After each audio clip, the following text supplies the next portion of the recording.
Chapter 3. A Case of Identity. "My dear fellow," said Sherlock Holmes as we sat on either side of the fire in his lodgings at Baker Street, "life is infinitely stranger than anything which the mind of man could invent.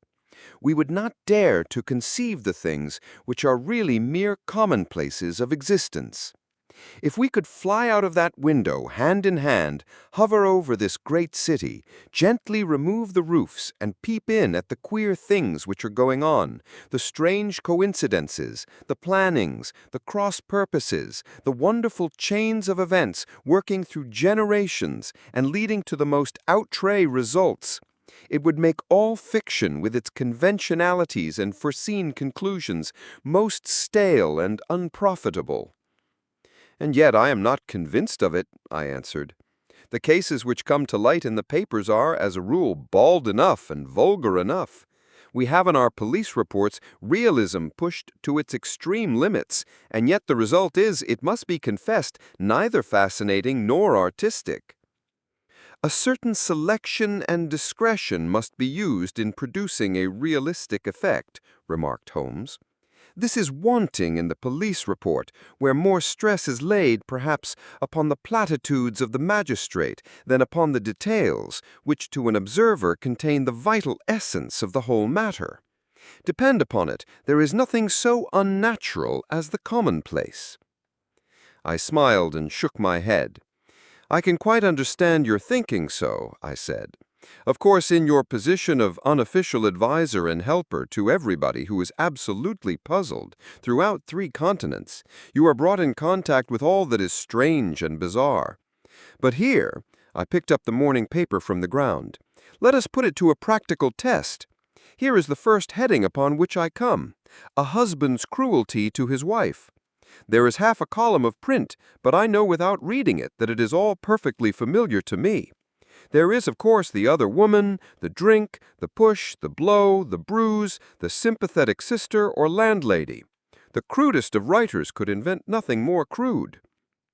"Indeed, your example is an unfortunate one for your argument," said Holmes, taking the paper and glancing his eye down it. "This is the Dundas separation case, and as it happens, I was engaged in clearing up some small points in connection with it. The husband was a teetotaler, there was no other woman, and the conduct complained of was that he had drifted into the habit of winding up every meal by taking out his false teeth and hurling them at his wife, which, you will allow, is not an action likely to occur to the imagination of the average storyteller. Take a pinch of snuff, Doctor, and acknowledge that I have scored over you in your example." He held out his snuff-box of old gold, with a great amethyst in the center of the lid. Its splendor was in such contrast to his homely ways and simple life that I could not help commenting upon it. "Ah," he said, "I forgot that I had not seen you for some weeks. It is a little souvenir from the King of Bohemia in return for my assistance in the case of the Irene Adler papers." "And the ring?" I asked, glancing at a remarkable brilliant which sparkled upon his finger.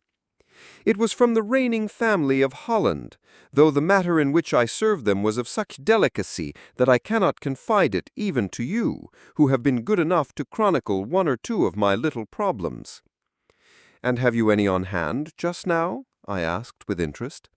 "Some 10 or 12, but none which present any feature of interest.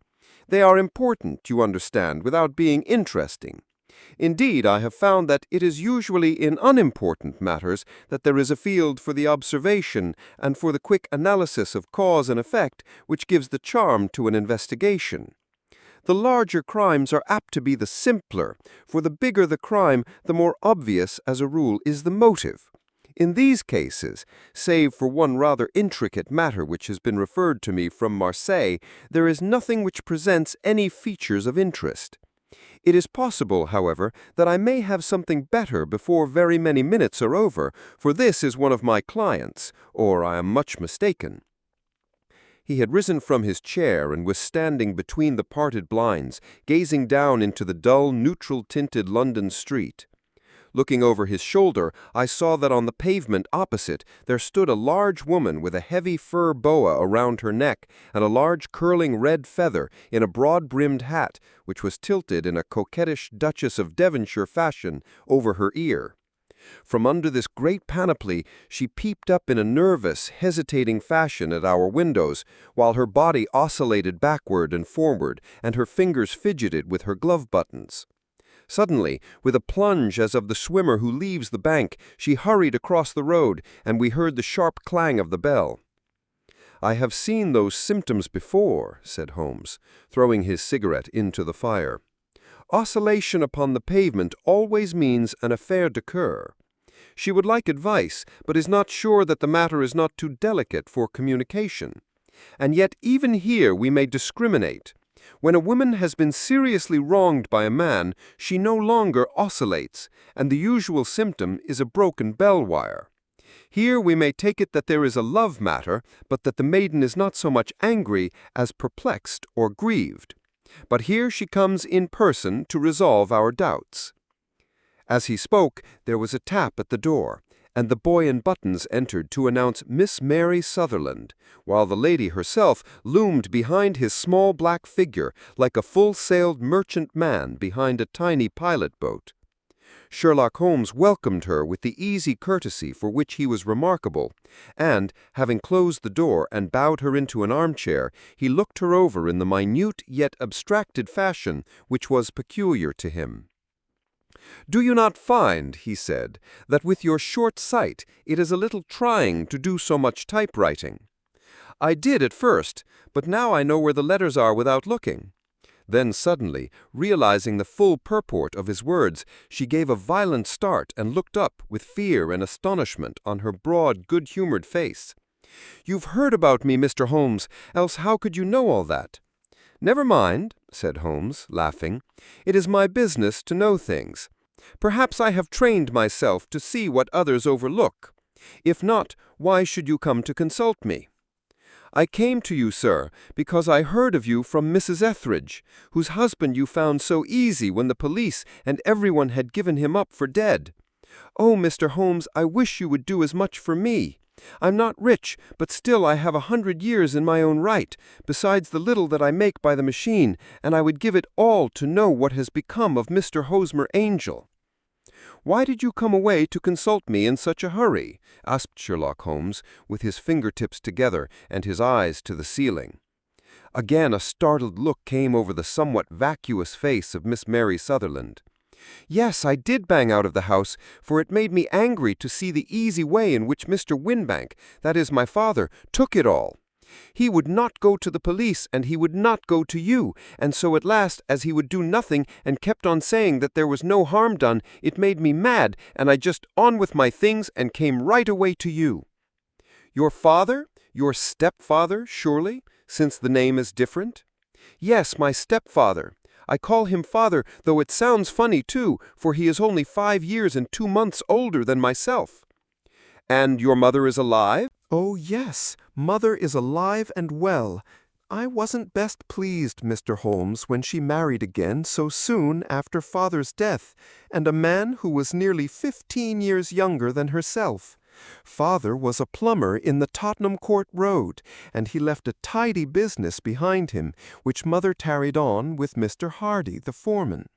But when Mr. Windybank came, he made her sell the business, for he was very superior, being a traveler in wines. They got £4,700 for the goodwill and interest, which wasn't near as much as Father could have got if he had been alive." I had expected to see Sherlock Holmes impatient under this rambling and inconsequential narrative, but on the contrary, he had listened with the greatest concentration of attention. "Your own little income," he asked, "does it come out of the business?" "Oh, no, sir. It is quite separate, and was left me by my Uncle Ned in Auckland. It is in New Zealand stock, paying 4.5%. £2,500 was the amount, but I can only touch the interest." "You interest me extremely," said Holmes. "And since you draw so large a sum as 100 a year, with what you earn into the bargain, you no doubt travel a little and indulge yourself in every way. I believe that a single lady can get on very nicely upon an income of about £60. I could do with much less than that, Mr. Holmes, but you understand that as long as I live at home, I don't wish to be a burden to them, and so they have the use of the money just while I'm staying with them. Of course, that is only just for the time.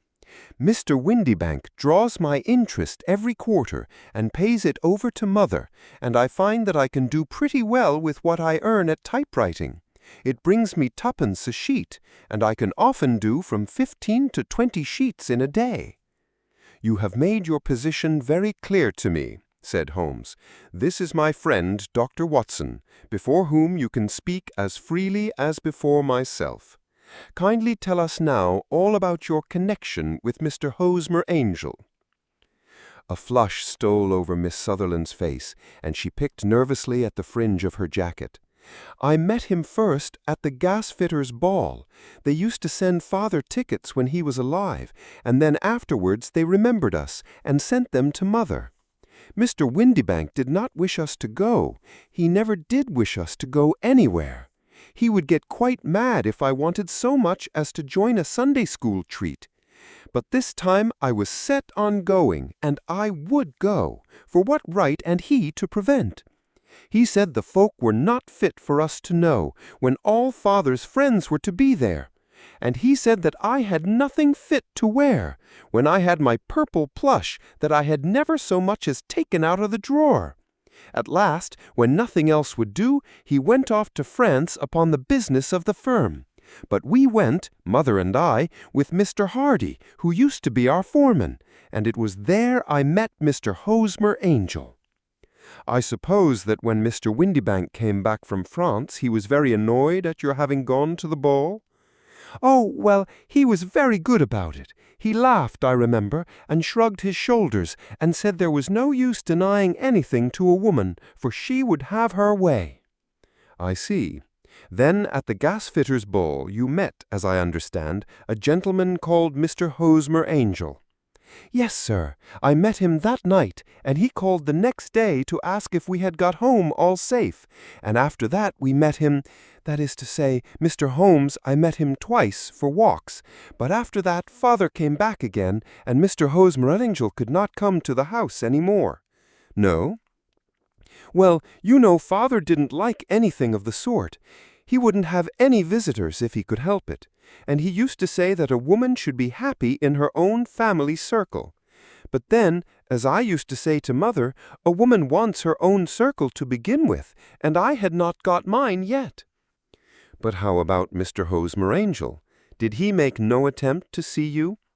"Well, Father was going off to France again in a week, and Hosmer wrote and said that it would be safer and better not to see each other until he had gone. We could write in the meantime, and he used to write every day. I took the letters in the morning, so there was no need for Father to know." "Were you engaged to the gentleman at this time?" "Oh, yes, Mr. Holmes. We were engaged after the first walk that we took. Hosmer, Mr. Angel, was a cashier in an office in Leadenhall Street, and—" "What office?" "That's the worst of it, Mr. Holmes. I don't know." "Where did he live then?" "He slept on the premises." "And you don't know his address?" "No, except that it was Leadenhall Street." "Where did you address your letters then?" "To the Leadenhall Street post office, to be left till called for.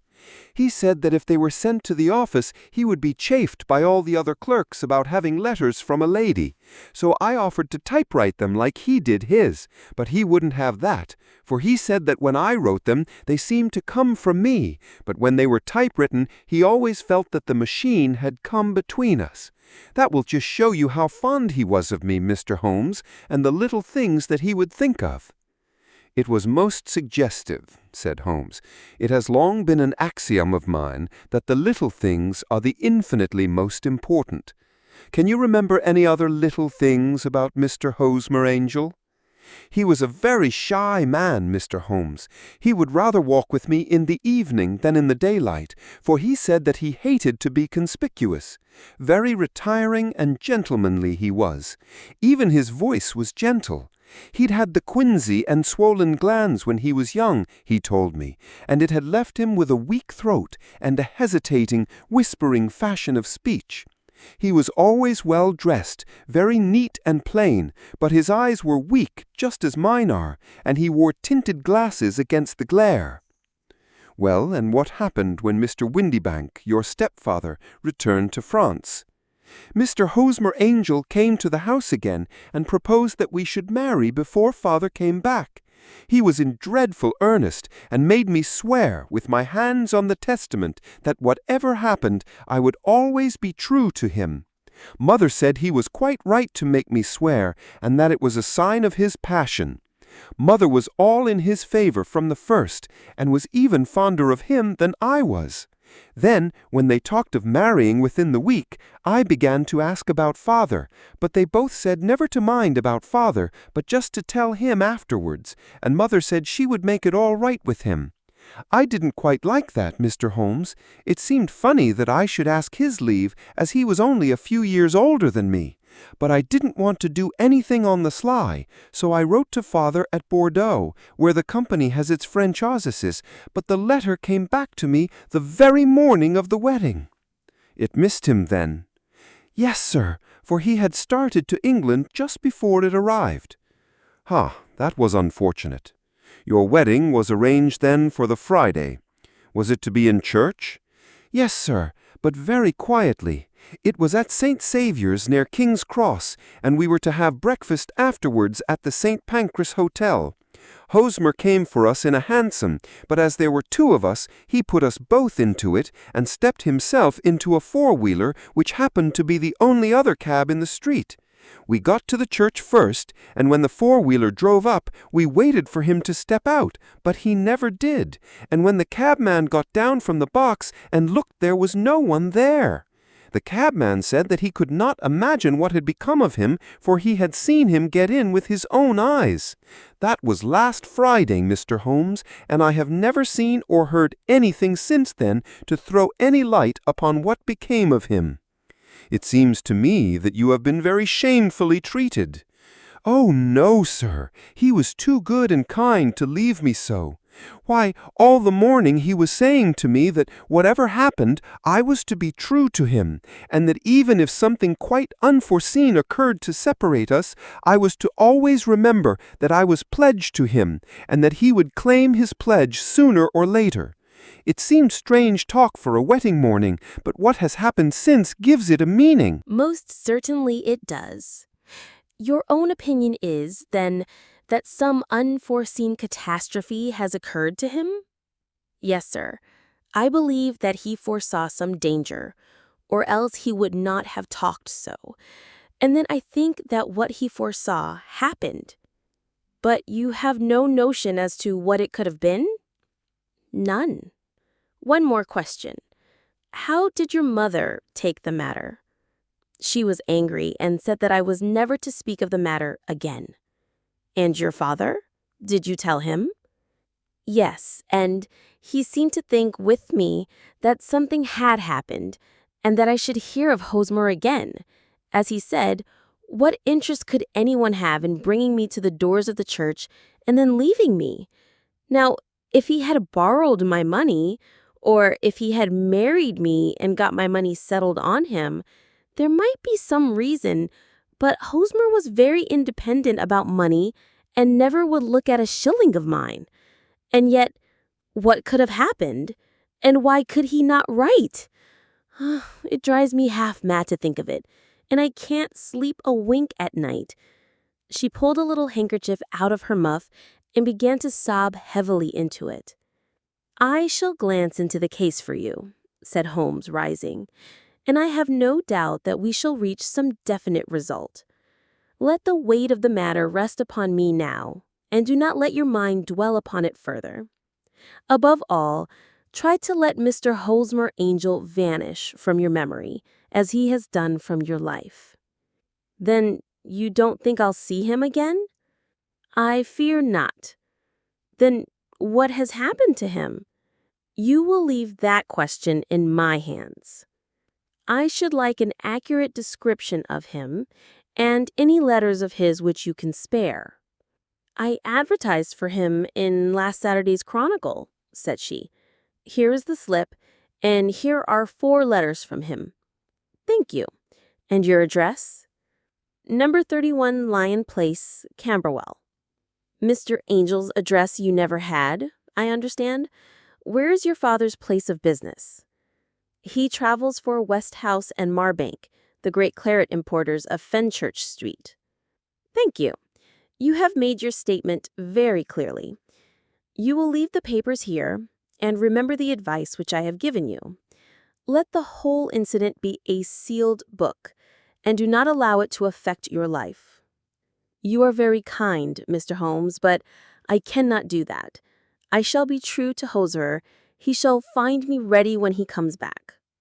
For all the preposterous hat and the vacuous face, there was something noble in the simple faith of our visitor which compelled our respect. She laid her little bundle of papers on the table and went her way, with a promise to come again whenever she might be summoned. Sherlock Holmes sat silent for a few minutes, with his fingertips still pressed together, his legs stretched out in front of him, and his gaze directed upward to the ceiling. Then he took down from the rack the old and oily clay pipe, which was to him as a counselor, and having lit it, he leaned back in his chair with a thick blue cloud wreath spinning up from him and a look of infinite languor in his face. Quite an interesting study, that maiden. I found her more interesting than her little problem, which, by the way, is rather a trite one. You will find parallel cases, if you consult my index, in Andover in '77, and there was something of the sort at The Hague last year. Old as is the idea, however, there were 1 or 2 details which were new to me, but the maiden herself was most instructive.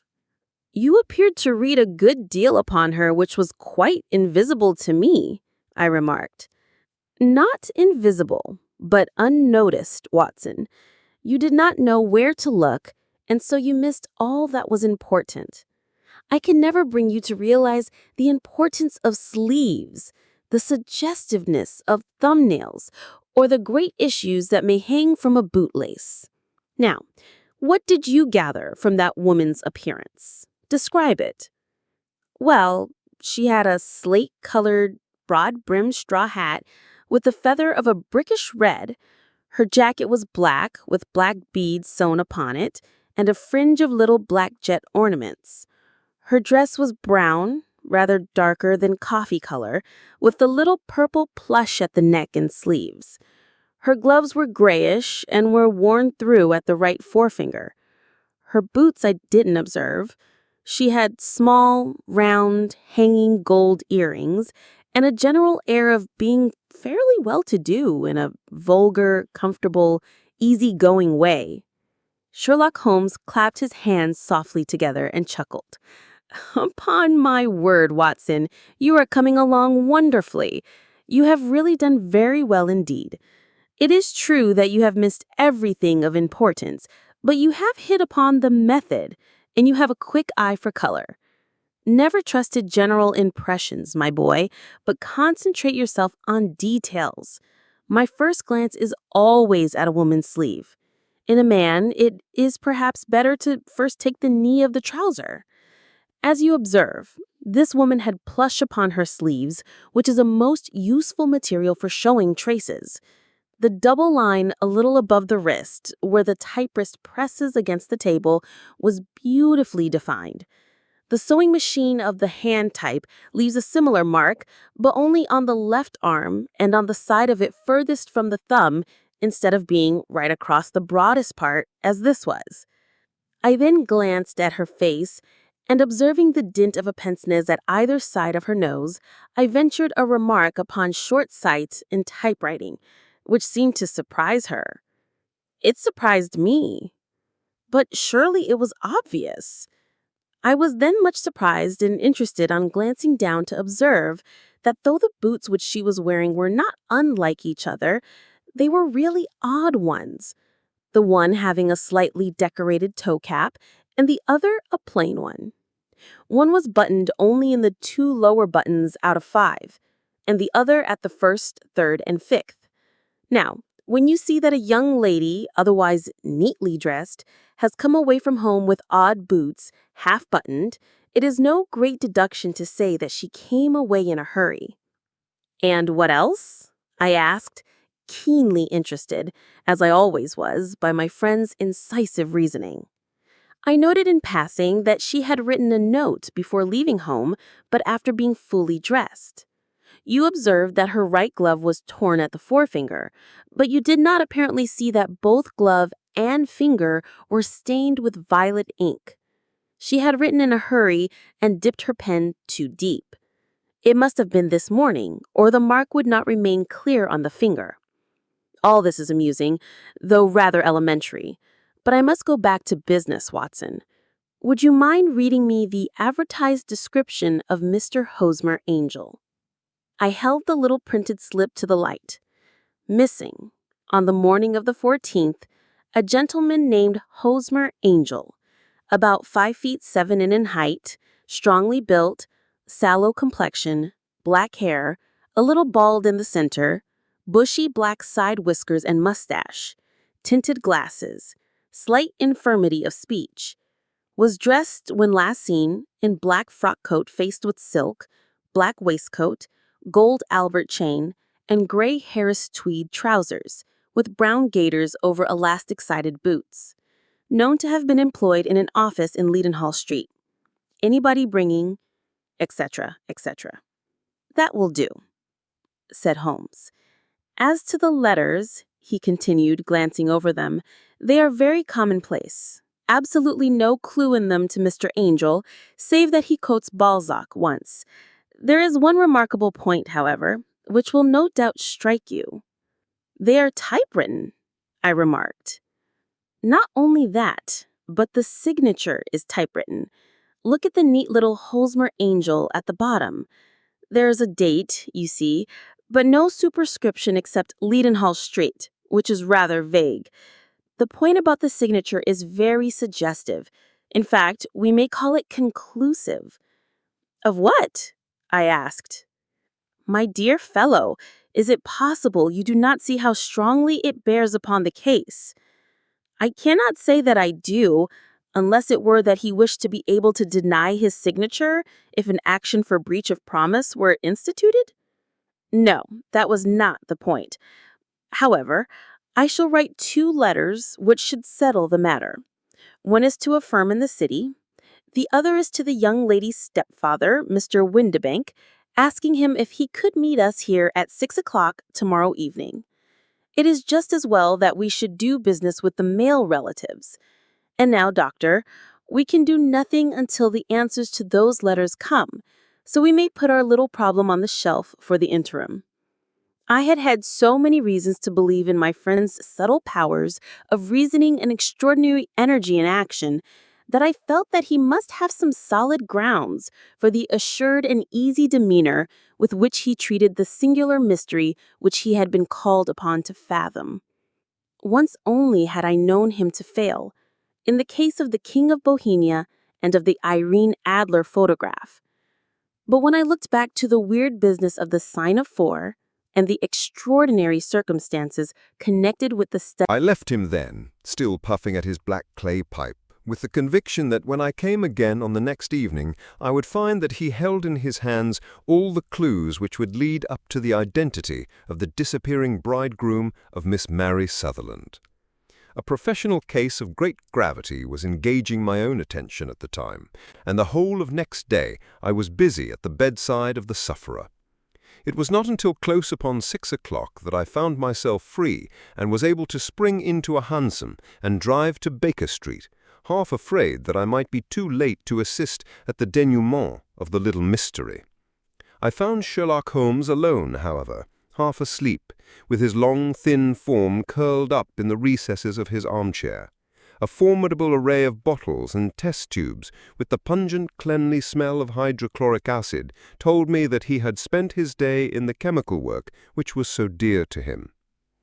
"Well, have you solved it?" I asked as I entered. "Yes, it was the bisulfate of baryta." "No, no, the mystery!" I cried. "Oh, that! I thought of the salt that I had been working upon. There was never any mystery in the matter, though, as I said yesterday, some of the details are of interest. The only drawback is that there is no law, I fear, that can touch the scoundrel. Who was he, then, and what was his object in deserting Miss Sutherland?" The question was hardly out of my mouth, and Holmes had not yet opened his lips to reply, when we heard a heavy footfall in the passage and a tap at the door. "This is the girl's stepfather, Mr. James Windibank," said Holmes. "He has written to me to say that he would be here at 6. Come in."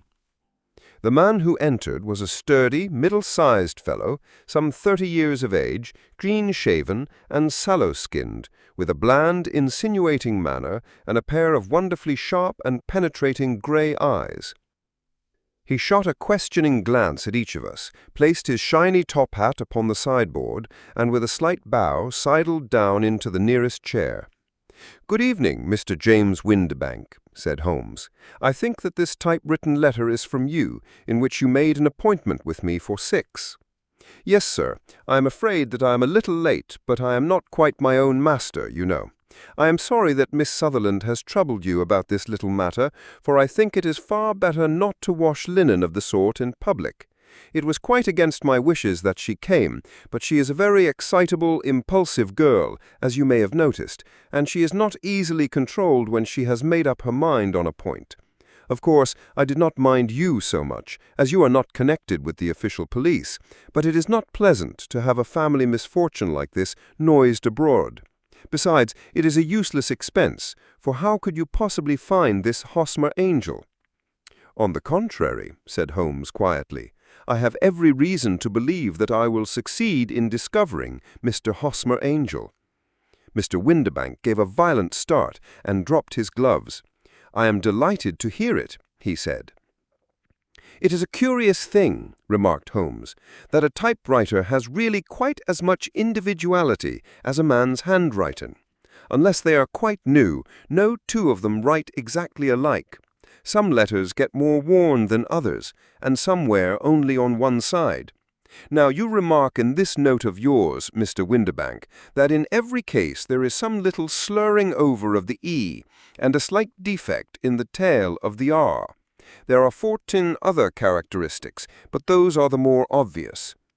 We do all our correspondence with this machine at the office, and no doubt it is a little worn," our visitor answered, glancing keenly at Holmes with his bright little eyes. "And now I will show you what is really a very interesting study, Mr. Windibank. I think of writing another little monograph some of these days on the typewriter and its relation to crime. It is a subject to which I have devoted some little attention. I have here 4 letters which purport to come from the missing man. They are all typewritten. In each case, not only are the E's slurred and the R's tailless, but you will observe, if you care to use my magnifying lens, that the 14 other characteristics to which I have alluded are there as well." Mr. Windibank sprang out of his chair and picked up his hat. "I cannot waste time over this sort of fantastic talk, Mr. Holmes," he said. "If you can catch the man, catch him, and let me know when you have done it." "Certainly." Holmes stepped over and turned the key in the door. "I'll let you know, then, that I have caught him." "What? Where?" shouted Mr. Windibank, turning white to his lips and glancing about him like a rat in a trap. "Oh, it won't do. Really, it won't," Holmes said suavely. "There is no possible getting out of it, Mr. Windibank. It is quite too transparent, and it was a very bad compliment when you said that it was impossible for me to solve so simple a question. That's right. Sit down and let us talk it over." Our visitor collapsed into a chair with a ghastly face and a glitter of moisture on his brow. It's not actionable," he stammered. "I am very much afraid that it is not, but between ourselves, Windibank, it was as cruel and selfish and heartless a trick in a petty way as ever came before me. Now let me just run over the course of events, and you will contradict me if I go wrong." The man sat huddled up in his chair, with his head sunk upon his breast, like one who is utterly crushed. Holmes stuck his feet up on the corner of the mantelpiece, and leaning back with his hands in his pockets, began talking, rather to himself, as it seemed, than to us. The man married a woman much older than himself for her money, and he enjoyed the use of the money of the daughter as long as she lived with them. It was a considerable sum for people in their position, and the loss of it would have made a serious difference. It was worth an effort to preserve it. The daughter was of a good, amiable disposition, but affectionate and warm-hearted in her ways, so that it was evident that with her fair personal advantages and her little income, she would not be allowed to remain single long. Now her marriage would mean, of course, the loss of 100 a year, so what does her stepfather do to prevent it? He takes the obvious course of keeping her at home and forbidding her to seek the company of her own age. But soon he found that that would not answer forever. She became restive, insisted on her rights, and finally announced her positive intention of going to a certain ball. What does her clever stepfather do then? He conceives an idea more creditable to his head than to his heart. With the connivance and assistance of his wife, he disguises himself, covers those keen eyes with tinted glasses, masks the face with a moustache and a pair of bushy whiskers, sinks that clear voice into an insinuating whisper, and doubly secure on account of the girl's short sight, he appears as Mr. Hosmer Angel and keeps off other lovers by making love himself. "It was only a joke at first," groaned our visitor. "We never thought that she would be so carried away." "Very likely not. However that may be, the young lady was very decidedly carried away, and having quite made up her mind that her stepfather was in France, the suspicion of treachery never for an instant entered her mind. She was flattered by the gentleman's attentions, and the effect was increased by the loudly expressed admiration of her mother. Then Mr. Angel began to call, for it was obvious that the matter should be pushed as far as it would go if a real effect were to be produced. There were meetings and an engagement which would finally secure the girl's affections from turning towards anyone else. But the deception could not be kept up forever. These pretended journeys to France were rather cumbersome. The thing to do was clearly to bring the business to an end in such a dramatic manner that it would leave a permanent impression on the young lady's mind and prevent her from looking upon any other suitor for some time to come.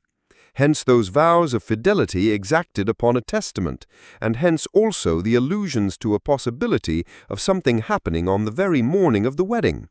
James Windibank wished Miss Sutherland to be so bound to Hosmer Angel and so uncertain as to his fate that for 10 years to come, at any rate, she would not listen to another man. As far as the church door he brought her, and then, as he could go no further, he conveniently vanished away by the old trick of stepping in at one door of a four-wheeler and out the other. I think that was the chain of events, Mr. Windibank." Our visitor had recovered something of his assurance while Holmes had been talking, and he rose from his chair now with a cold sneer upon his pale face. "It may be so, or it may not, Mr. Holmes," said he. "But if you are so very sharp, you ought to be sharp enough to know that it is you who are breaking the law now, and not me. I have done nothing actionable from the first, but as long as you keep that door locked, you lay yourself open to an action for assault and illegal constraint." "The law cannot, as you say, touch you," said Holmes, unlocking and throwing open the door. "Yet there never was a man who deserved punishment more. If the young lady has a brother or a friend, he ought to lay a whip across your shoulders. By Jove," he continued, flushing up at the sight of the bitter sneer upon the man's face, "it is not part of my duties to my client, but here's a hunting crop handy, and I think I shall just treat myself to—" He took 2 swift steps to the whip, but before he could grasp it, there was a wild clatter of steps upon the stairs. The heavy hall door banged, and from the window we could see Mr. James Windibank running at the top of his speed down the road. "There's a cold-blooded scoundrel," said Holmes, laughing, as he threw himself down into his chair once more.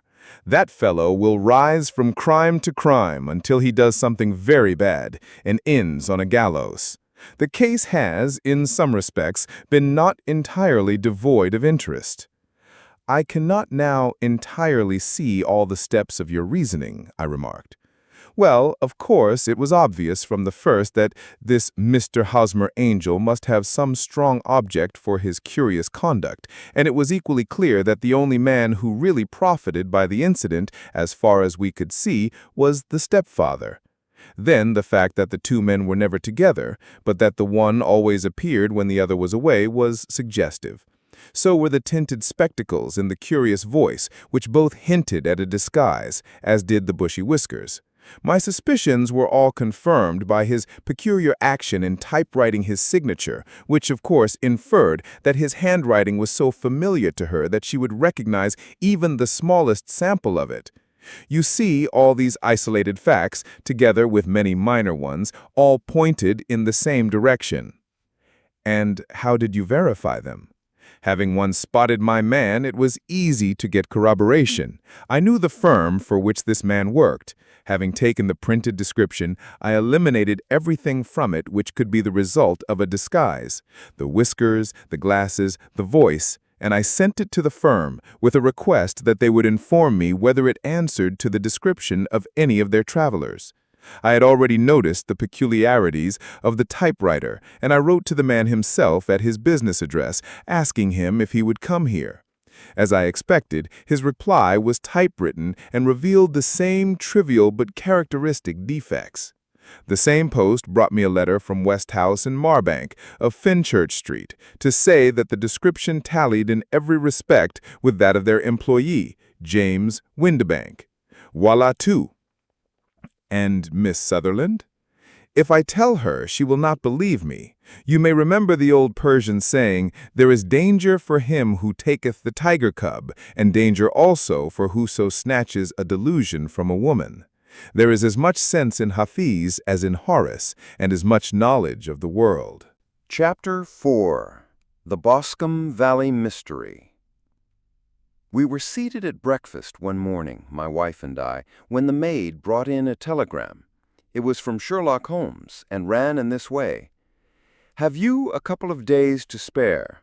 Have just been wired for from the west of England in connection with Boscombe Valley tragedy. Shall be glad if you will come with me. Air and scenery perfect. Leave Paddington by the 11:15. "What do you say, dear?" said my wife, looking across at me. "Will you go?" "I really don't know what to say. I have a fairly long list at present." "Oh, Anstruther would do your work for you. You have been looking a little pale lately. I think that the change would do you good, and you are always so interested in Mr. Sherlock Holmes' cases." "I should be ungrateful if I were not, seeing what I gained through one of them," I answered. "But if I am to go, I must pack at once, for I have only half an hour." My experience of camp life in Afghanistan had at least had the effect of making me a prompt and ready traveler. My wants were few and simple, so that in less than the time stated, I was in a cab with my valise, rattling away to Paddington Station. Sherlock Holmes was pacing up and down the platform, his tall, gaunt figure made even gaunter and taller by his long gray traveling cloak and close-fitting cloth cap. "It is really very good of you to come, Watson," he said. "It makes a considerable difference to me having someone with me on whom I can thoroughly rely. Local aid is always either worthless or else biased. If you will keep the 2 corner seats, I shall get the tickets." We had the carriage to ourselves, save for an immense litter of papers that Holmes had brought with him. Among these he rummaged and read, with intervals of note-taking and of meditation, until we were past Reading. Then he suddenly rolled them all into a gigantic ball and tossed them up onto the rack. "Have you heard anything of the case?" he asked. "Not a word. I have not seen a paper for some days." "The London press has not had very full accounts. I have just been looking through all the recent papers in order to master the particulars. It seems, from what I gather, to be one of those simple cases which are so extremely difficult." That sounds a little paradoxical, but it is profoundly true. Singularity is almost invariably a clue. The more featureless and commonplace a crime is, the more difficult it is to bring it home. In this case, however, they have established a very serious case against the son of the murdered man. It is a murder, then? Well, it is conjectured to be so. I shall take nothing for granted until I have the opportunity of looking personally into it. I will explain the state of things to you, as far as I have been able to understand it, in a very few words. Boscombe Valley is a country district not very far from Ross in Herefordshire. The largest landed proprietor in that part is a Mr. John Turner, who made his money in Australia and returned some years ago to the old country. One of the farms which he held, that of Hatherley, was let to Mr. Charles McCarthy, who was also an ex-Australian. The men had known each other in the colonies, so that it was not unnatural that when they came to settle down, they should do so as near each other as possible. Turner was apparently the richer man, so McCarthy became his tenant, but still remained, it seems, upon terms of perfect equality, as they were frequently together. McCarthy had one son, a lad of 18, and Turner had an only daughter of the same age, but neither of them had wives living. They appear to have avoided the society of the neighboring English families, and to have led retired lives, though both the McCarthys were fond of sport, and were frequently seen at the race meetings of the neighborhood. McCarthy kept 2 servants, a man and a girl. Turner had a considerable household, some half-dozen at the least. That is as much as I have been able to gather about the families. Now for the facts. On June 3rd, that is, on Monday last, McCarthy left his house at Hatherley about 3 in the afternoon and walked down to the Boscombe Pool, which is a small lake formed by the spreading out of the stream which runs down the Boscombe Valley. He had been out with his serving man in the morning at Ross, and he had told the man that he must hurry, as he had an appointment of importance to keep at 3. From that appointment he never came back alive. From Hatherley farmhouse to the Boscombe Pool is 1/4 of a mile, and 2 people saw him as he passed over this ground. One was an old woman, whose name is not mentioned, and the other was William Crowder, a gamekeeper in the employ of Mr. Turner. Both these witnesses depose that Mr. McCarthy was walking alone. The gamekeeper adds that within a few minutes of his seeing Mr. McCarthy pass, he had seen his son, Mr. James McCarthy, going the same way, with a gun under his arm. To the best of his belief, the father was actually in sight at the time, and the son was following him. He thought no more of the matter until he heard in the evening of the tragedy that had occurred. The 2 McCarthys were seen after the time when William Crowder, the gamekeeper, lost sight of them. The Boscombe Pool is thickly wooded round, with just a fringe of grass and of reeds round the edge. A girl of 14, Patience Moran, who is the daughter of the lodge-keeper of the Boscombe Valley estate, was in one of the woods picking flowers. She states that while she was there, she saw at the border of the wood and close by the lake Mr. McCarthy and his son, and that they appeared to be having a violent quarrel. She heard Mr. McCarthy the elder using very strong language to his son, and she saw the latter raise up his hand as if to strike his father. She was so frightened by their violence that she ran away and told her mother, when she reached home, that she had left the 2 McCarthys quarreling near Boscombe Pool, and that she was afraid that they were going to fight. She had hardly said the words when young Mr. McCarthy came running up to the lodge to say that he had found his father dead in the wood, and to ask for the help of the lodge-keeper. He was much excited, without either his gun nor his hat, and his right hand and sleeve were observed to be stained with fresh blood. On following him, they found the dead body stretched out upon the grass beside the pool. The head had been beaten in by repeated blows of some heavy and blunt weapon. The injuries were such as might very well have been inflicted by the butt end of his son's gun, which was found lying on the grass within a few paces of the body. Under these circumstances, the young man was instantly arrested, and a verdict of willful murder having been returned at the inquest on Tuesday, he was on Wednesday brought before the magistrates at Ross, who have referred the case to the next assizes. Those are the main facts of the case as they came out before the coroner and the police court." "I could hardly imagine a more damning case," I remarked. "If ever circumstantial evidence pointed to a criminal, it does so here." "Circumstantial evidence is a very tricky thing," answered Holmes thoughtfully.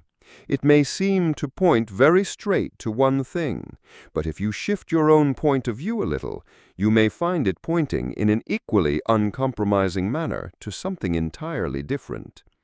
It must be confessed, however, that the case looks exceedingly grave against the young man, and it is very possible that he indeed is the culprit. There are several people in the neighborhood, and among them Miss Turner, the daughter of the neighboring landowner, who believe in his innocence, and who have retained Lestrade, whom you may recollect in connection with the study in scarlet, to work out the case in his interest. Lestrade, being rather puzzled, has referred the case to me, and hence it is that two middle-aged gentlemen are flying westward at 50 miles an hour instead of quietly digesting their breakfasts at home." "I am afraid," said I, "that the facts are so obvious that you will find little credit to be gained out of this case." "There is nothing more deceptive than an obvious fact," he answered, laughing.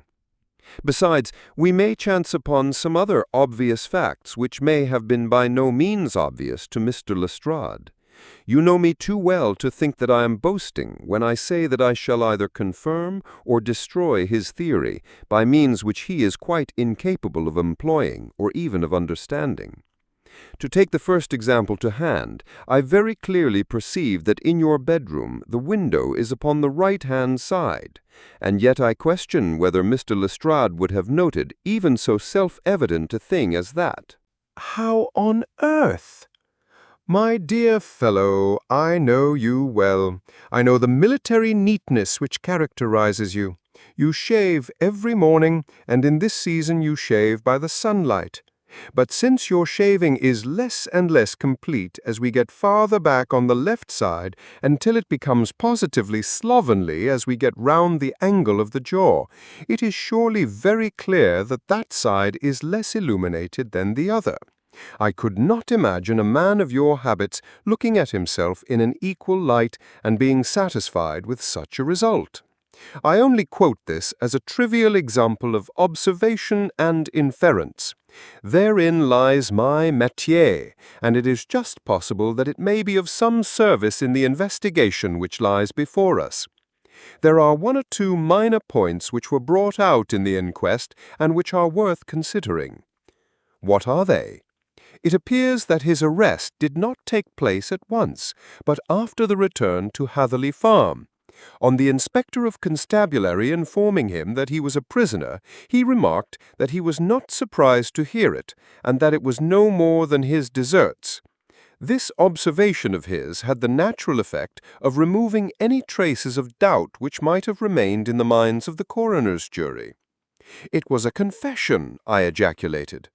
"No, for it was followed by a protestation of innocence. Coming on top of such a damning series of events, it was at least a most suspicious remark."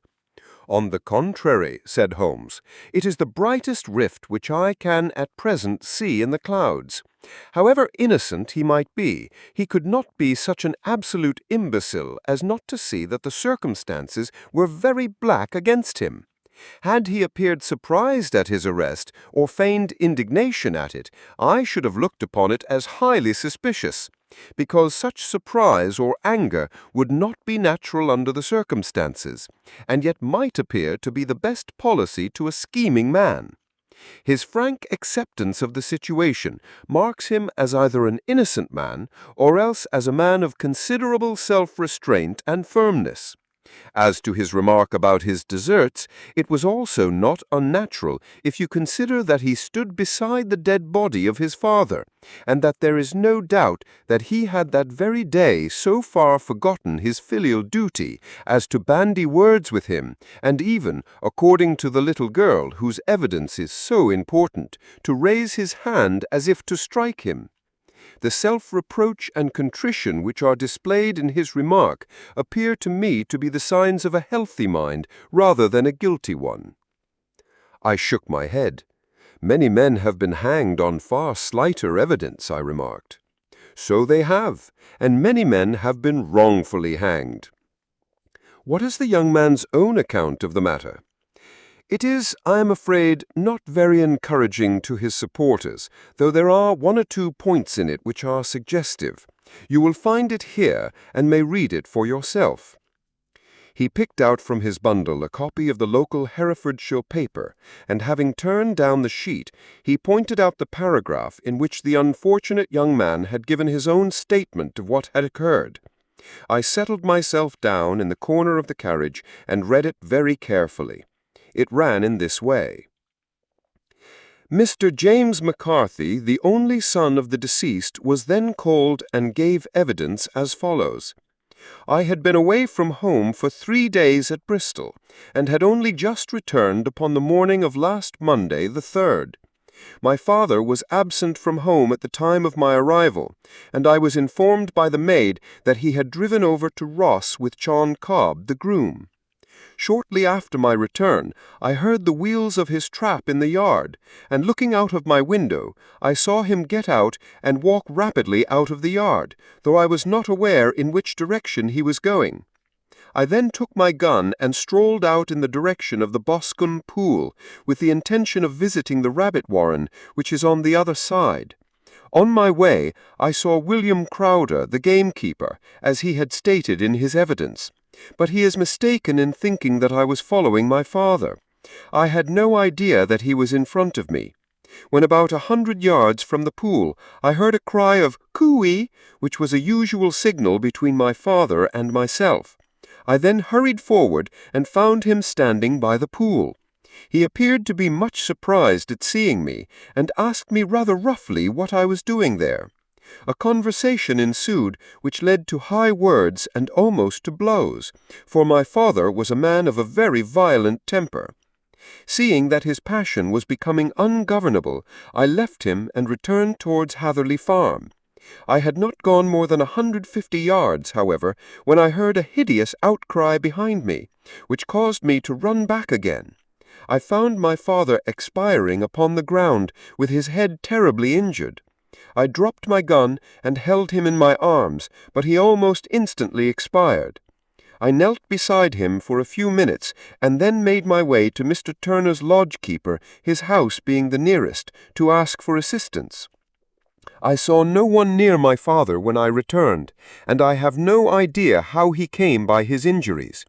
He was not a popular man, being somewhat cold and forbidding in his manners, but he had, as far as I know, no active enemies.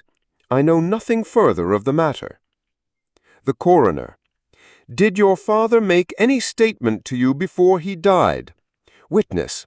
He mumbled a few words, but I could only catch some allusion to a rat. The Coroner. What did you understand by that? Witness. It conveyed no meaning to me. I thought that he was delirious. The Coroner. What was the point upon which you and your father had this final quarrel? Witness. I should prefer not to answer. The Coroner. I am afraid that I must press it. Witness. It is really impossible for me to tell you. I can assure you that it has nothing to do with the sad tragedy which followed. The Coroner. That is for the court to decide. I need not point out to you that your refusal to answer will prejudice your case considerably in any future proceedings which may arise. Witness. I must still refuse. The Coroner. I understand that the cry of "Cooey" was a common signal between you and your father. Witness. It was. The Coroner. How was it, then, that he uttered it before he saw you and before he even knew that you had returned from Bristol? Witness. With considerable confusion. I do not know. A juryman. Did you see nothing which aroused your suspicions when you returned on hearing the cry and found your father fatally injured? Witness. Nothing definite. The Coroner. What do you mean? Witness. I was so disturbed and excited as I rushed out into the open that I could think of nothing except of my father. Yet I have a vague impression that as I ran forward, something lay on the ground to the left of me. It seemed to me to be something grey in colour, a coat of some sort, or a plaid, perhaps. When I rose from my father, I looked around for it, but it was gone." "Do you mean that it disappeared before you went for help?" "Yes, it was gone." "And how far from the body?" "A dozen yards or so." "And how far from the edge of the wood?" "About the same." "Then, if it was removed, it was while you were within a dozen yards of it?" "Yes, but with my back towards it." This concluded the examination of the witness. "I see," said I, as I glanced down the column, "that the coroner in his concluding remarks was rather severe upon young McCarthy. He calls attention, and with reason, to the discrepancy about his father having signaled to him before seeing him, also to his refusal to give details of his conversation with his father, and his singular account of his father's dying words. They are all, as he remarks, very much against the son." Holmes laughed softly to himself and stretched himself out upon the cushioned seat. "Both you and the coroner have been at some pains to single out the very strongest points in the young man's favor. Don't you see that you alternately give him credit for having too much imagination and too little? Too little if he could not invent a cause of quarrel which would give him the sympathy of the jury. Too much if he evolved from his own inner consciousness anything so outre as a dying reference to a rat and the incident of the vanishing cloth. No, sir, I shall approach this case from the point of view that what this young man says is true, and we shall see whither that hypothesis will lead us. And now here is my pocket Petrarch, and not another word shall I say of this case until we are on the scene of action. We lunch at Swindon, and I see that we shall be there in 20 minutes. It was nearly 4 o'clock when we at last, after passing through the beautiful Stroud Valley and over the broad gleaming Severn, found ourselves at the pretty little country town of Ross. A lean, ferret-like man, furtive and sly-looking, was waiting for us upon the platform.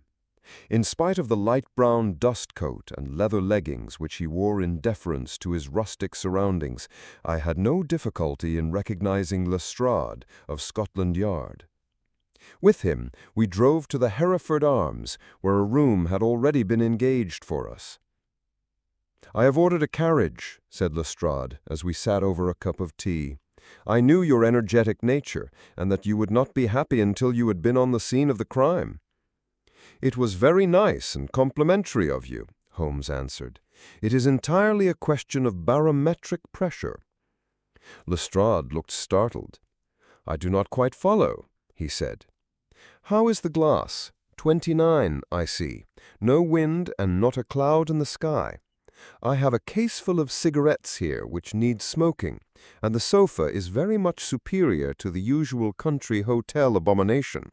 I do not think that it is probable that I shall use the carriage tonight." Lestrade laughed indulgently. "You have no doubt already formed your conclusions from the newspapers," he said. "The case is as plain as a pikestaff, and the more one goes into it, the plainer it becomes. Still, of course, one can't refuse a lady, and such a very positive one, too. She has heard of you, and would have your opinion, though I repeatedly told her that there was nothing which you could do which I had not already done. Why, bless my soul, here is her carriage at the door." He had hardly spoken before there rushed into the room one of the most lovely young women that I have ever seen in my life. Her violet eyes shining, her lips parted, a pink flush upon her cheeks, all thought of her natural reserve lost in her overpowering excitement and concern. "Oh, Mr. Sherlock Holmes," she cried, glancing from one to the other of us, and finally, with a woman's quick intuition, fastening upon my companion, "I am so glad that you have come. I have driven down to tell you so. I know that James didn't do it. I know it, and I want you to start upon your work knowing it too. Never let yourself doubt upon that point. We have known each other since we were little children, and I know his faults as no one else does, but he is too tender-hearted to hurt a fly. Such a charge is absurd to anyone who really knows him. "I hope we may clear him, Miss Turner," said Sherlock Holmes. "You may rely on my doing all that I can." "But you have read the evidence. You have formed some conclusion. Do you not see some loophole, some flaw? Do you not yourself think that he is innocent?" "I think that it is very probable." "There now," she cried, throwing back her head and looking defiantly at Lestrade. "You hear, he gives me hopes." Lestrade shrugged his shoulders. "I am afraid that my colleague has been a little quick in forming his conclusions," he said. "But he is right. Oh, I know that he is right. James never did it. And about his quarrel with his father, I am sure that the reason why he would not speak about it to the coroner was because I was concerned in it." "In what way?" asked Holmes. "It is no time for me to hide anything. James and his father had many disagreements about me. Mr. McCarthy was very anxious that there should be a marriage between us. James and I have always loved each other as brother and sister. But of course he is young and has seen very little of life yet, well, he naturally did not wish to do anything like that yet. So there were quarrels, and this, I am sure, was one of them." "And your father? Was he in favor of such a union?" "No, he was averse to it also. No one but Mr. McCarthy was in favor of it." A quick blush passed over her fresh young face as Holmes shot one of his keen, questioning glances at her. "Thank you for this information," he said. "May I see your father if I call tomorrow?" "I'm afraid the doctor won't allow it." "The doctor?" "Yes, have you not heard? Poor father has never been strong for years back, but this has broken him down completely. He has taken to his bed, and Dr. Willows says that he is a wreck and that his nervous system is shattered. Mr. McCarthy was the only man alive who'd known Dad in the old days in Victoria." "Ah, in Victoria. That is important." "Yes, at the mines." "Quite so, at the gold mines, where, as I understand, Mr. Turner made his money." "Yes, certainly." "Thank you, Miss Turner. You have been of material assistance to me. You will tell me if you have any news tomorrow. No doubt you will go to the prison to see James. Oh, if you do, Mr. Holmes, do tell him that I know him to be innocent." "I will, Miss Turner." "I must go home now, for Dad is very ill, and he misses me so if I leave him. Goodbye, and God help you in your undertaking." She hurried from the room as impulsively as she had entered, and we heard the wheels of her carriage rattle off down the street. "I am ashamed of you, Holmes," said Lestrade with dignity after a few minutes of silence. "Why should you raise up hopes which you are bound to disappoint? I am not over-tender of heart, but I call it cruel. I think that I see my way to clearing James McCarthy. Have you an order to see him in prison?" "Yes, but only for you and me. Then I shall reconsider my resolution about going out. We still have time to take a train to Hereford and see him tonight?" "Ample. Then let us do so. Watson, I fear that you will find it very slow, but I shall only be away a couple of hours." I walked down to the station with them, and then wandered through the streets of the little town, finally returning to the hotel where I lay on the sofa and tried to interest myself in a yellow-backed novel. The puny plot of the story was so thin, however, when compared to the deep mystery through which we were groping, and I found my attention wander so continually from the action to the fact that I at last flung it across the room and gave myself entirely to a consideration of the events of the day. Supposing that this unhappy young man's story were absolutely true, then what hellish thing, what absolutely unforeseen and extraordinary calamity could have occurred between the time when he parted with his father and the moment when, drawn back by his screams, he rushed into the glade? It was something terrible and deadly. What could it be? Might not the nature of the injuries reveal something to my medical instincts? I rang the bell and called for the weekly county paper, which contained a verbatim account of the inquest. In the surgeon's deposition, it was stated that the posterior third of the left parietal bone and the left half of the occipital bone had been shattered by a heavy blow from a blunt weapon. I marked the spot on my own head. Clearly, such a blow must have been struck from behind. that was to some extent in favor of the accused, as when seen quarreling, he was face to face with his father. Still, it did not go for very much, for the older man might have turned his back before the blow fell. Still, it might be worthwhile to call Holmes' attention to it. Then there was the peculiar dying reference to a rat. What could that mean? It could not be delirium. A man dying from a sudden blow does not commonly become delirious. No, it was more likely to be an attempt to explain how he met his fate. But what could it indicate? I cudgeled my brains to find some possible explanation. And then the incident of the gray cloth seen by young McCarthy. If that were true, the murderer must have dropped some part of his dress, presumably his overcoat, in his flight, and must have had the hardihood to return and to carry it away at the instant when the son was kneeling with his back turned, not a dozen paces off. What a tissue of mysteries and improbabilities the whole thing was! I did not wonder at Lestrade's opinion, and yet I had so much faith in Sherlock Holmes' insight that I could not lose hope as long as every fresh fact seemed to strengthen his conviction of young McCarthy's innocence. It was late before Sherlock Holmes returned. He came back alone, for Lestrade was staying in lodgings in the town. "The glass still keeps very high," he remarked as he sat down.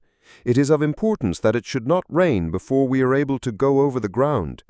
On the other hand, a man should be at his very best and keenest for such nice work as that, and I did not wish to do it when fagged by a long journey.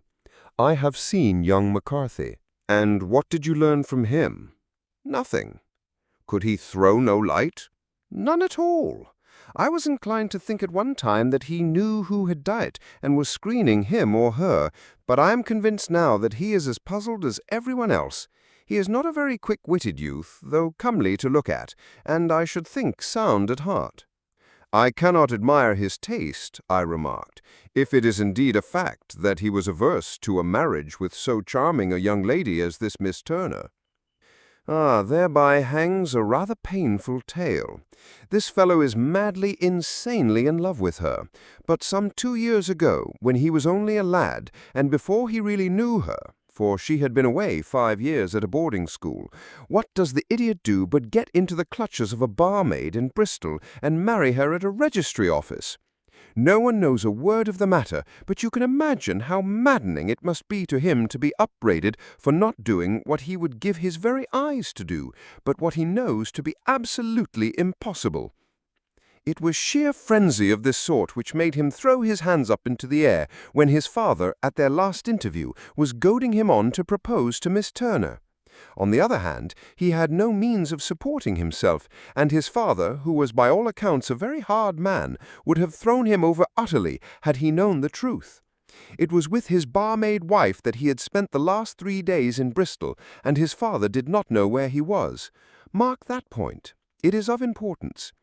Good has come out of evil, however, for the barmaid, finding from the papers that he is in serious trouble and likely to be hanged, has thrown him over utterly, and has written to him to say that she has a husband already in the Bermuda dockyard, so that there is really no tie between them.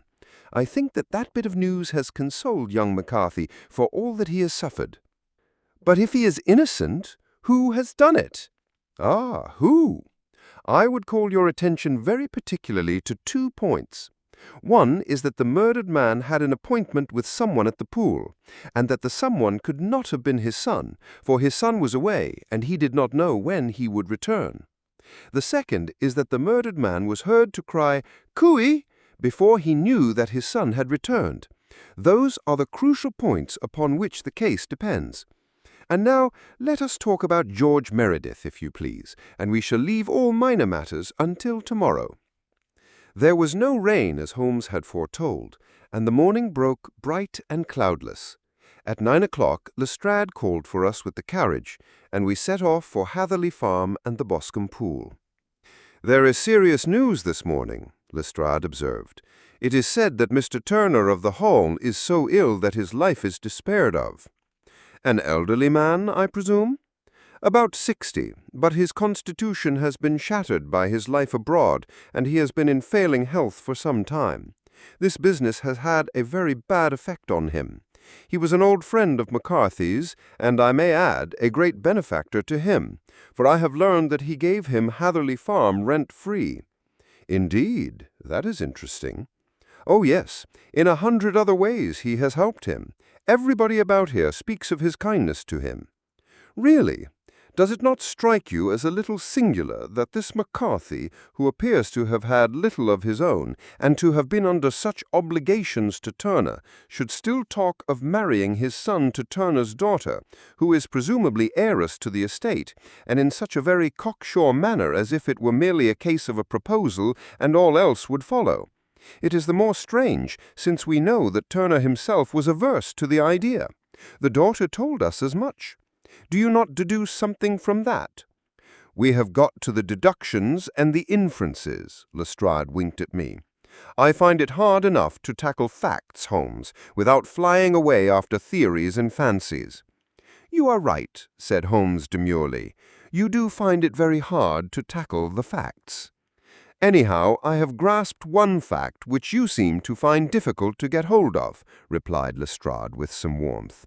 "And that is that McCarthy Sr. met his death from McCarthy Jr., and that all theories to the contrary are the merest moonshine." "Well, moonshine is a brighter thing than fog," said Holmes, laughing. "But I am very much mistaken if this is not Hatherley Farm on the left." "Yes, that is it." It was a widespread, comfortable-looking building, 2-storied, slate-roofed, with great yellow blotches of lichen upon the grey walls. The drawn blinds and the smokeless chimneys, however, gave it a stricken look, as though the weight of this horror still lay heavy upon it. We called at the door, when the maid, at Holmes' request, showed us the boots which her master wore at the time of his death, and also a pair of the son's, though not the pair which he had then had. Having measured these very carefully from 7 or 8 different points, Holmes desired to be led to the courtyard, from which we all followed the winding track which led to Boscombe Pool. Sherlock Holmes was transformed when he was hot upon such a scent as this. Men who had only known the quiet thinker and logician of Baker Street would have failed to recognize him. His face flushed and darkened. His brows were drawn into 2 hard black lines, while his eyes shone out from beneath them with a steely glitter.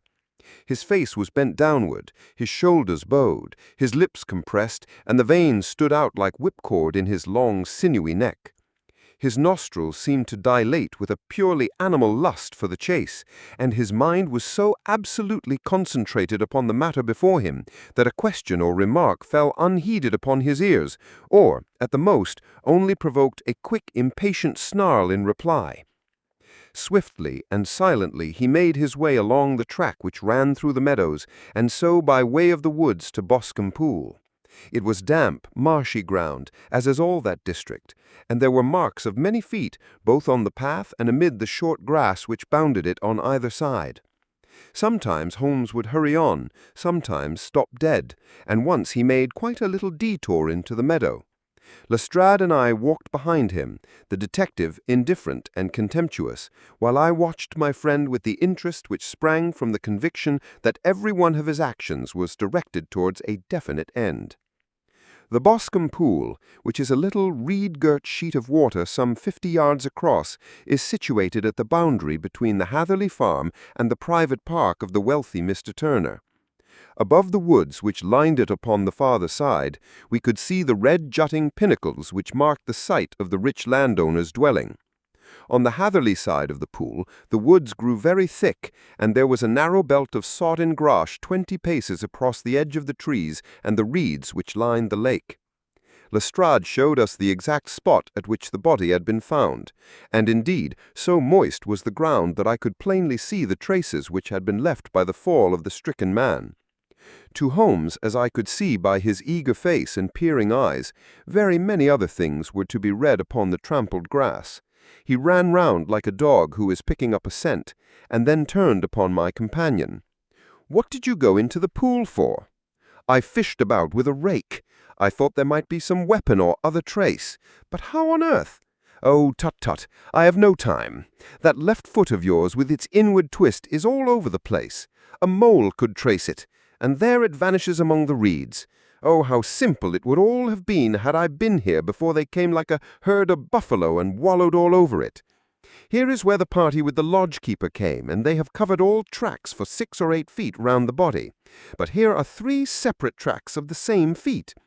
He drew out a lens and lay down on his waterproof to have a better view, talking all the time rather to himself than to us. These are young McCarthy's feet. Twice he was walking, and once he ran swiftly, so that the soles are deeply marked and the heels hardly visible. That bears out his story. He ran when he saw his father on the ground. Then, here are the father's feet as he paced up and down. What is this, then? It is the butt end of the gun as the son stood listening. And this, ha! What have we here? Tiptoes, tiptoes. Square, too, quite unusual boots. They come, they go. They come again. Of course, that was for the cloak. Now, where did they come from? He ran up and down, sometimes losing, sometimes finding the track, until we were well into the edge of the wood and under the shadow of a great beech, the largest tree in the neighborhood. Holmes traced his way to the farther side of this and lay down once more on his face with a little cry of satisfaction. For a long time he remained there, turning over the leaves and dried sticks, gathering up what seemed to me to be dust into an envelope, and examining not only the ground, but even the bark of the tree as far as he could reach. A jagged stone was lying among the moss, and this also he carefully examined and retained.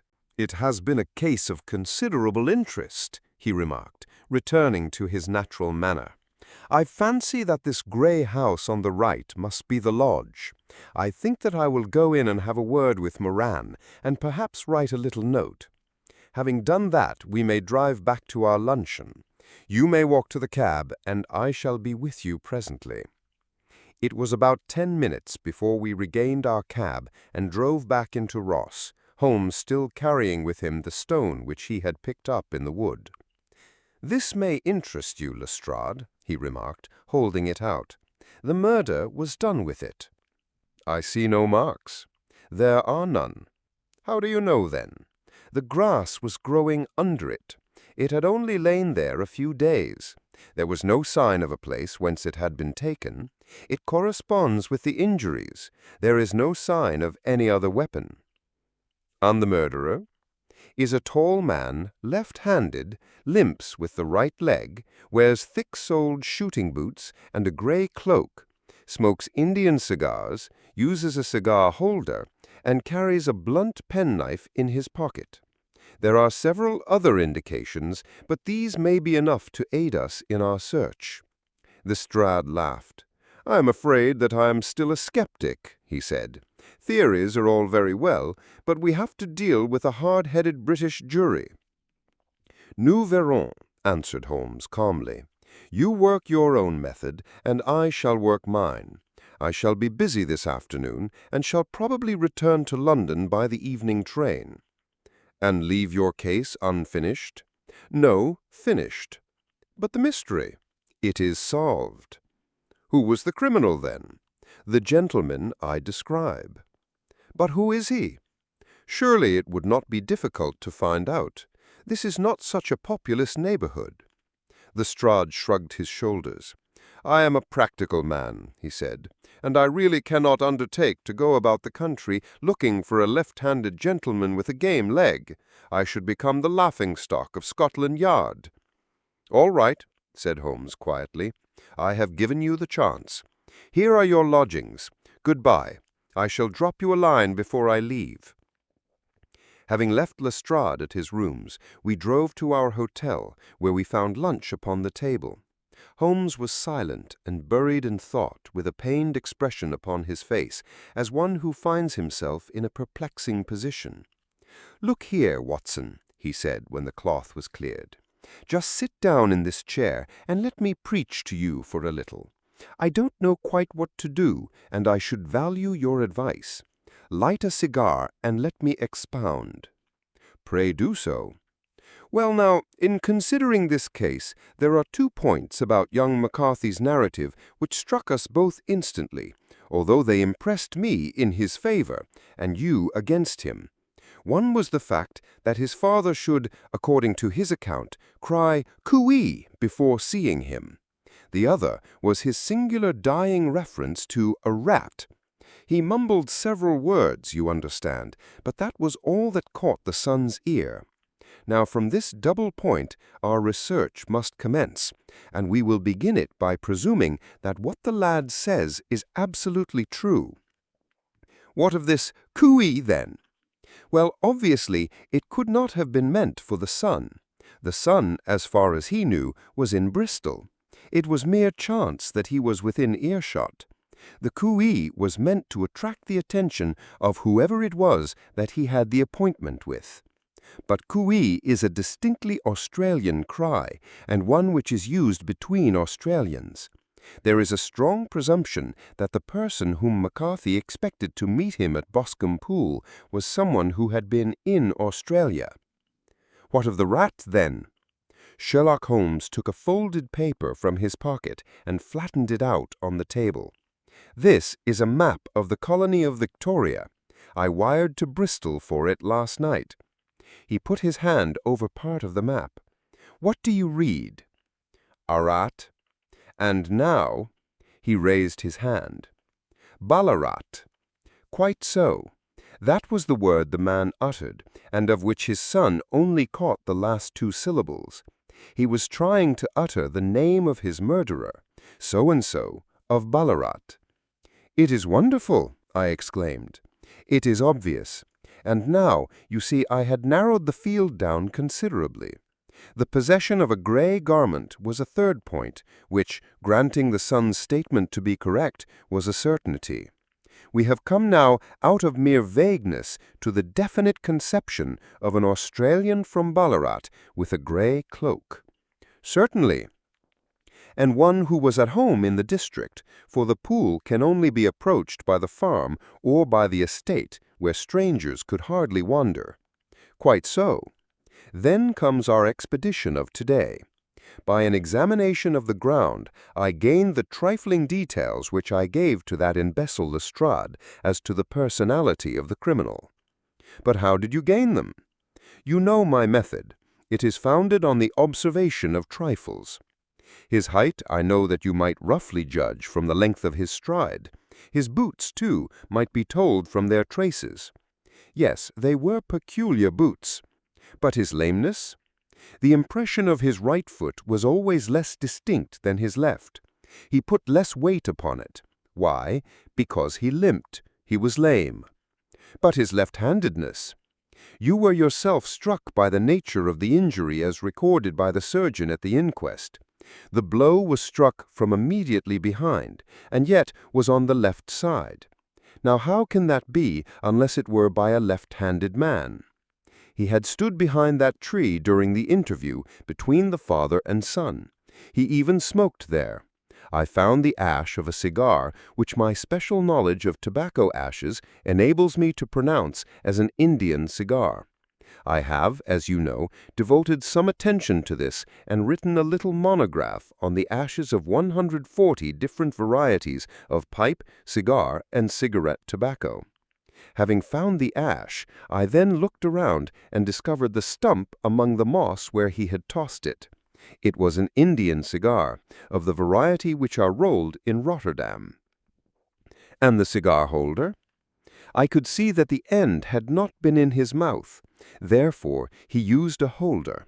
The tip had been cut off, not bitten off, but the cut was not a clean one, so I deduced a blunt penknife.